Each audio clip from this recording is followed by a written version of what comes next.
বিকাল বেলায় তাদের কাজকর্ম হালকা করে দিয়েছ, ইফতারের ব্যবস্থা করেছ।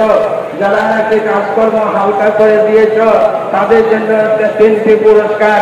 একটি পুরস্কার তার জীবনের অতীতের সমস্ত গুনাহ আল্লাহ তাআলা মাফ করে দেবেন। কাজের পূজা একটু কমায় দিলাম, এই কারণে আল্লাহ তাআলা বলেন যে তোমার জীবনের সমস্ত গুনাহ আমি মাফ করে দিলাম। এবং দ্বিতীয় পুরস্কার, এই রোজা রেখে যে পরিমাণ সওয়াব পাইছে ঠিক সেই পরিমাণ সওয়াব তোমাকে, রোজার সওয়াব তোমাকে দান করা হয়েছে।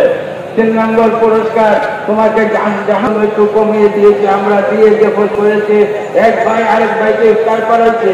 ইফতারের মর্তবা সম্পর্কে রাসূল পাক সাল্লাল্লাহু আলাইহি ওয়াসাল্লাম ইরশাদ করে, এই যে একটি সহমর্মিতার কাজ তোমরা শিখলে,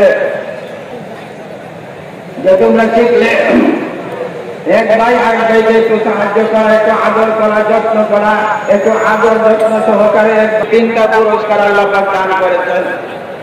1 নম্বরে ইফতার করানোর কারণে তোমার জীবনের সমস্ত গুনাহ আল্লাহ পরিষ্কার হইল।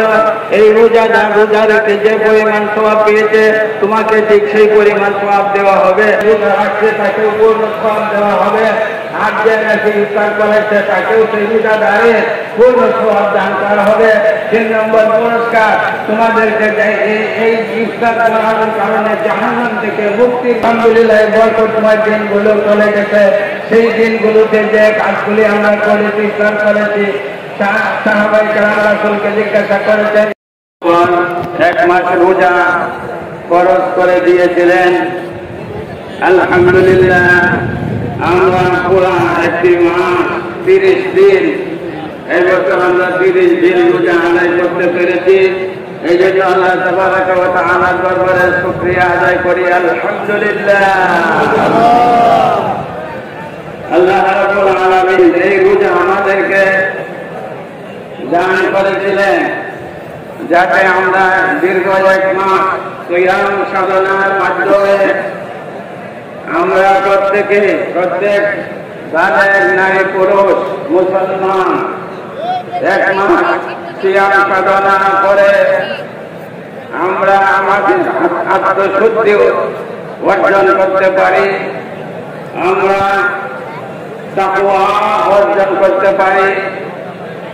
সেই উদ্দেশ্যে আল্লাহ